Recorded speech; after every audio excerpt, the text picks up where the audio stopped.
You see some kind of discussions going on, and one time they were discussing about the kind of jobs that foreigners in Finland have to do, and then they were saying that why is it that foreigners in Finland have to do all these kind of jobs that no one else wants.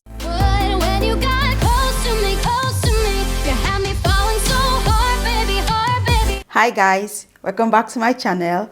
So today I just want to talk about finding a job as a foreigner in Finland, and this is one area that most foreigners have challenges in, and I have quite a lot of videos on this very particular topic, and also questions that I receive always geared towards finding a job as a student in Finland. I remember I made a video one time on this channel where I talked about 10 jobs you can do in Finland. These jobs do not require Finnish language skills, like mostly they don't require. So they're basically English jobs. So these are 10 areas that most foreigners actually find it easy to find jobs in. So I made the video, and I'm glad that you guys liked it, because people told me that they saw the video and then it was helpful to them. And also I received Instagram DM, some people refer to that video, that it was helpful to them, because that way they actually get to narrow down and know the areas they can apply for in Finland without actually wasting their time. Because I also explained about the professionalism, that most of the job types here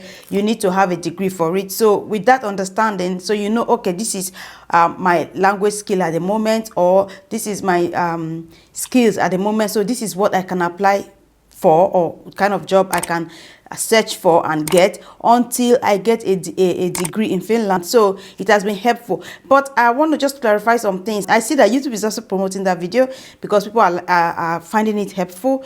But I want to first of all say that I noticed that I was talking really fast. If in the video I'm talking too fast for you, the good thing is that YouTube has a place where on the screen you can click to watch it in a slower motion. Okay, yeah, so in that video I talked about 10 different job types, ranging from cleaning, personal assistant, as a researcher, and then also food delivery and newspaper delivery, and 5 others. So go watch the video to see the full list of the job types I mentioned. I'm going to put it right here. The link will be right here, so you can go and check it out later. But let's make a correction right now, because the phrase I always hear is that there is no job in Finland. There is no job in Finland. Now that is not correct. It's not that there is no job in Finland. There are jobs, but the thing is, what kind of job? So that is where most people have issues. There are these groups on Facebook, and then on the groups you see some kind of discussions going on. And one time they were discussing about the kind of jobs that foreigners in Finland have to do, and then they were saying that why is it that foreigners in Finland have to do all these kind of jobs that no one else wants. I just want to say first of all that it can really be frustrating if you have a degree from your home country and then you move to Finland hoping that you can use the degree here, or you have like a professional skill and you have a long many years of a work experience in your own field, in your own country, and then you come here, you find out that it's actually irrelevant to most companies because they want that you have work experience from here. So now that can be disheartening and that can be frustrating, and that is a problem that many foreigners actually face, because they find out that, okay, we have to start all over. The degree that I have or the experience that I have, it's not enough, because most companies want that you have job experience or work experience also in Finland. So it is a good thing that you have been working and you have the experience in your field in your own home country, but companies here love it when they see on your resume or on your CV that you also have work experience here in Finland. Now, that is why it's not a bad thing doing all these kind of menial jobs.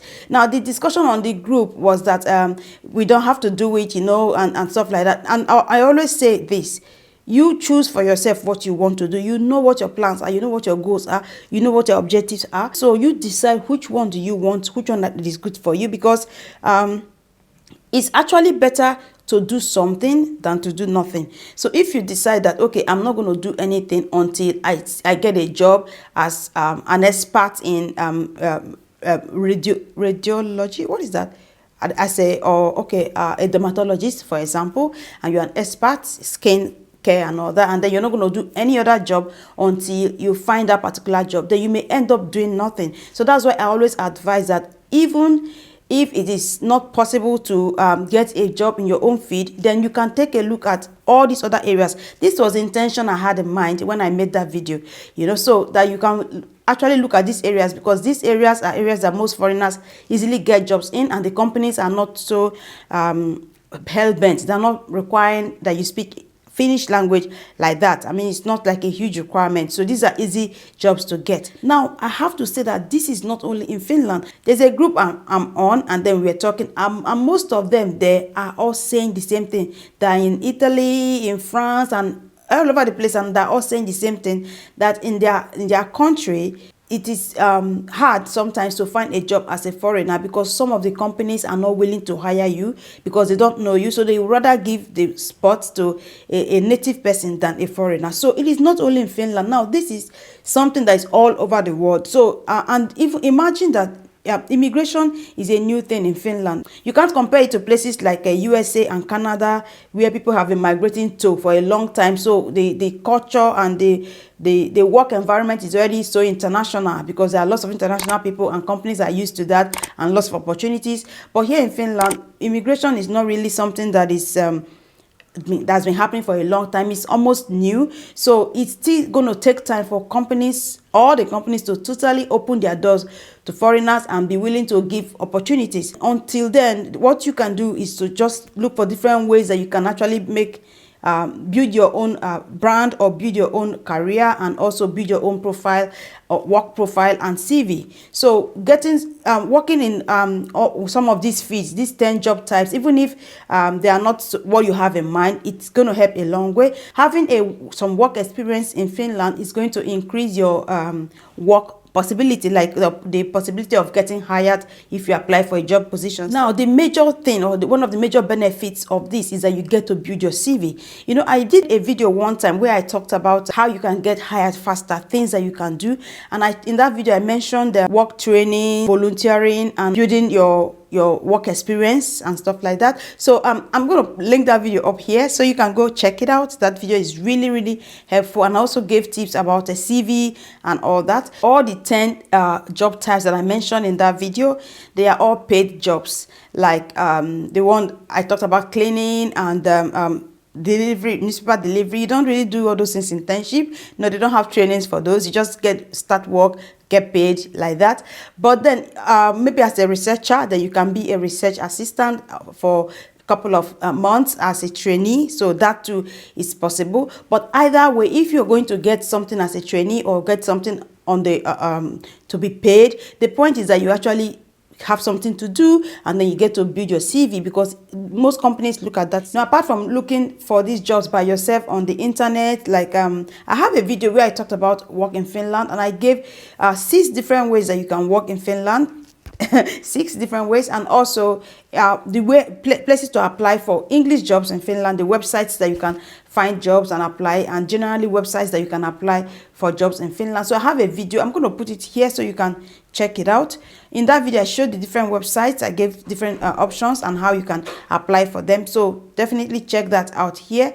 Another thing you can do is to sign up with agencies. Now, there are lots of job agencies here in Finland that actually help with jobs, like cleaning jobs and newspaper delivery, and then maybe personal assistant. So you just sign up with them, put your form on their site, and then they will call you or send you text message when opportunities arrive. So for the job agencies, I have a blog post where I listed all of them, job agencies that you can find jobs in Finland. So, and the good thing is that some of these agencies actually have clients abroad. So you can also apply for this to these agencies, sign up with them, even when you're not living yet in Finland, you're planning to move to Finland. So you can already start applying, because it is also possible to move to Finland based on work. So that's one of the ways that some people have moved to Finland, because they got a job here in Finland, or their company in their home country have like some kind of transfer, and then they transferred here to Finland. So definitely check out that blog post. Also, you can check the barometer. There's what we call Amati barometer. So that is where you can actually see the kind of professions that are actually needed at the moment, what profession is filled up, what profession is in high demand. So I always advise people to check out the Amati barometer, because that's where you can get an idea of the new career that you can put your energy into, so that you don't waste your time studying for a new thing or studying for a new degree for like 4 years, and then you find out that of 3 plus 2, actually it goes like that, 3 years for the degree, that's the bachelor's, and 2 years for the master's, because most universities in Finland offer them together. So that's 5 years, and then you come out and you find out that the field is saturated. There are not a lot of job opportunities for you. So check out the Amati barometer and see where you can actually put your energy into. Now, someone was asking me some time ago about freelance jobs. Can you be a freelancer in Finland as a foreigner? How easy is it for you to find freelance jobs or be a self-employed person or self-entrepreneur? Now, that is going to be another video entirely. Yes, you can start your own business in Finland. Maybe you've searched for a job for a while and you don't want to search anymore. You want to actually have your own business or sell your own stuff. So it's possible, and it's quite easy. Starting a business in Finland is one of the easiest things ever. It is very easy. So just follow the guidelines, and then you just register the company. You decide what you want. If you want a limited liability company, or you want a partnership, or you want Toiminimi, that's trade name. So it's quite easy and regulated. So that is a different thing. But if you want to be a freelancer in Finland, that also is very possible. Now, you can decide to be freelancer by yourself, and then you prepare all the task work and take up the finance issues by yourself, or you can sign up through third party like agency. I don't know how to call them. They take out the paperwork for you. You just do the work, and then they send the invoice. You send the invoice through them, and then they help you collect the money. The money is paid to them, and then they remove the tax. They do all the work, all the office work, paperwork, tax deduction, and pension if you choose that as well, and then they pay you the remaining one. So you don't have to worry yourself about the mathematics and about the tax and all that. So they do all the calculation for you, but you have to pay them some percentage. They have to take some percentage for their work. So you can decide if you want to use some of them. And a good example is Ukkopistefi. So you can decide if you want to use that. There are others as well here in Finland. There are quite a lot.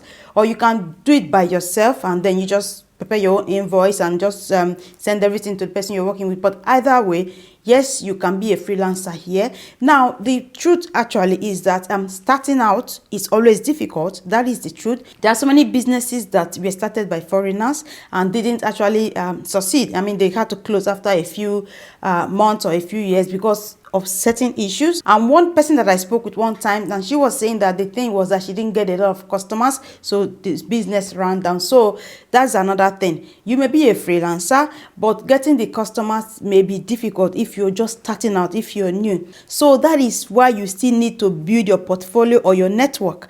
So building your portfolio or your network as a freelancer. So one of them also could be that you've been doing some jobs. You have lots of jobs that you're doing in that field, that you want to be a freelancer. At least you have an experience, or you have experience of working in that field, and also you have your clientele. Now, this is very important, because if you just start out as a freelancer and there is nobody to patronize you, then the business is going to run down. So it's good that you first of all build your network, maybe work in a company or work in other fields, and just build your network or volunteer. Either way. So once you've built your network, then clients can find you anywhere you are, because they already know you, they are used to working with you. So if you start your own firm, you have at least some clients that are coming with you, so that is why it's important to build your own network first. So I just want to talk about these things based on that video that I made, and also based on some of the discussions I've been having recently. And if there's something you want to add to what I said, put in the comment section below. If this was a helpful video, you think it's a good video, please give it a thumb up. Thank you. So here are these 2 videos. Definitely check them out. I'm sure you're going to find them quite interesting. And also subscribe if you're new on my channel, and I'll see you all in the next one. Bye. Okay.